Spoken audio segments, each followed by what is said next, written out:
Hi, we're going to start our next unit by talking about how our Constitution came to be the Constitution that we all know and love.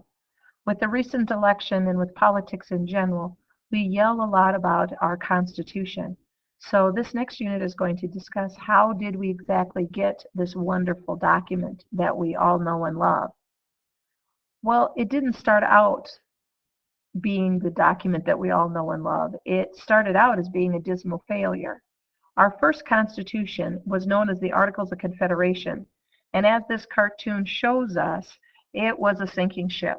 It lacked all the powers necessary to make it a functional government. I love the caption on this, rough sailing ahead. Well, it really was.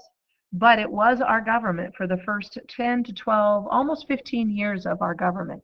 Back in 1776, a man by the name of John Dickinson designed our Articles of Confederation.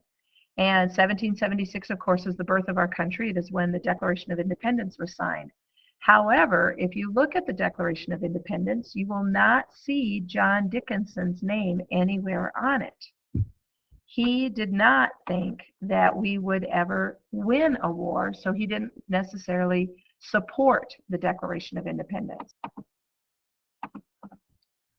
As you can see, as you look at these, no John Dickinson. In order to sign this document, they had to believe that we were going to be free and independent states. And even though John Dickinson didn't believe it, and he didn't vote for it, he believed himself no less a patriot. So he did join the war, and he did fight on behalf of the American Revolution. He just thought it was a losing battle. So John Dickinson then eventually wrote the Articles of Confederation that served as our government during the war, all the way up until 1787 when our Constitution was adopted. So despite his hesitation to support the American Revolution, he no less was a patriot than George Washington was. If we move on and you take out your worksheets, what we're going to do is we're going to talk about the Articles of Confederation.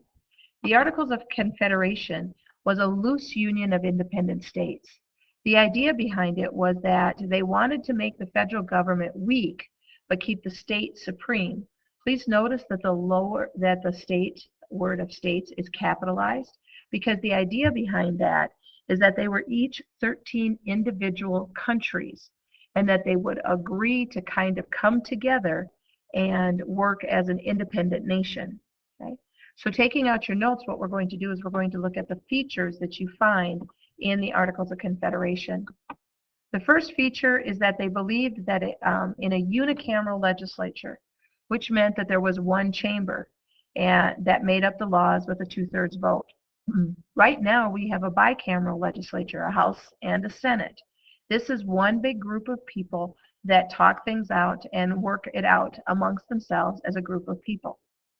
Right now, we have one state in the union that has a unicameral legislature, and that is Nebraska. They don't have a Senate, they just have a General Assembly. Ironically, I've heard lately that they're hoping to go to a bicameral legislature. Another feature is that they didn't have an executive branch. An executive branch is similar to what we just elected in Donald Trump. An executive branch's responsibilities is to enforce the laws. If there is no executive branch, then there's no way to enforce the laws. And so they had federal laws that were passed and no way to make sure people followed them.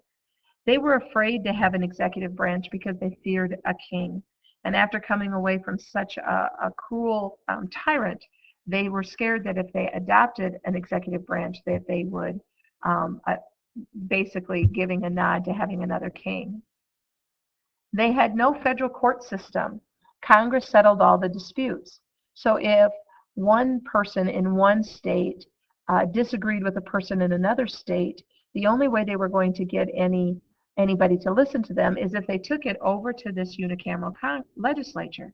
Well, you know, that would have been hard to do because the unicameral legislature is dealing with things like, oh, I don't know, a war, and trying to figure out how to get supplies to General Washington and to secure money so that they could purchase ammunition, and how to get France to come in and help. So they didn't have time to deal with disputes between people on the federal level. Now remember, there would still be a court system at the state level, but there wouldn't be anything if someone ran to another state, you couldn't do anything. The final feature was each state had one vote, regardless of population size. And you know, we come from a little state, and in the eyes of the Electoral College, we don't count as much. But we do know that for some, we count. But under the Articles of Confederation, New York had the opposite argument. They said, look at us. We have, you know, most of the population of the colonies, but we have the same vote and the same say as the state of Georgia, who, frankly, you had to count all the dogs, cats, squirrels, and any other wildlife to even come close to the population of New York. And what I really want you to notice is that our founding fathers did not choose a democracy first. They chose a confederation. That is not a form of democracy. Their first nod was not for presidential or parliamentary or direct or indirect, but a confederation. Well, what kind of weaknesses did that bring about in the Articles of Confederation? Well, first of all, Congress had no way to levy taxes, which means they had no money coming in. And the only money that they could get is money that they could borrow. So they had no practical monetary system. They couldn't regulate any trade. So if one person, John Georgia, was acting as a pirate and stealing things, they had no way to regulate the black market. So ironically, a lot of the Revolutionary War was funded through piracy. Okay, there was no executive branch, so there was no way to enforce or obey laws. There was no leader to be afraid of. There was no leader, so they were afraid of another king.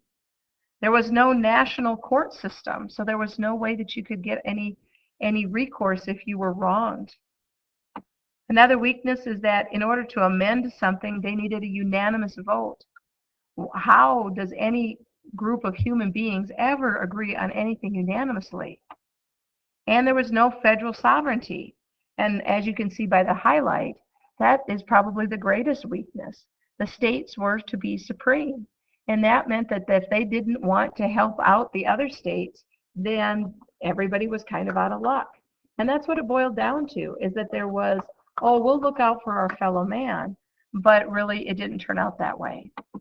Okay. What were some of the achievements that the Articles of Confederation have? And believe it or not, they had them. They, biggest one, they united the colonies. It was the government during the war. And as you can see, I've highlighted it because that's not a small task. Through the Age of Reason, and you studied that in American Lit last year, they got 13 different heads of a monster all going in the same direction. And eventually they upended the greatest country in the world. And we became an independent country. And it had never been done. It had never been done in the history of the world where a colony had revolted against its mother country and won. The Articles of Confederation created a peace treaty with Great Britain, and it did benefit us. It created a fair land policy that we still use today to bring in territories. For example, the Northwest Ordinance of 1787. This is the way we make states. This system of making, of the way we bring in a territory would be used and will be used if Puerto Rico ever decides to become a state. That process is older than our country.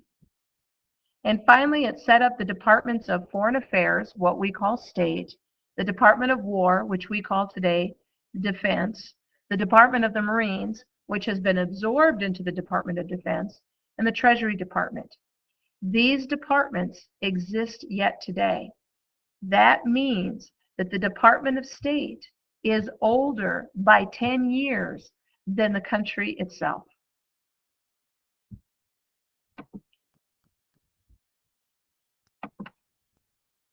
Now we're going to have you do something that you probably haven't done all semester, and that is go to your book.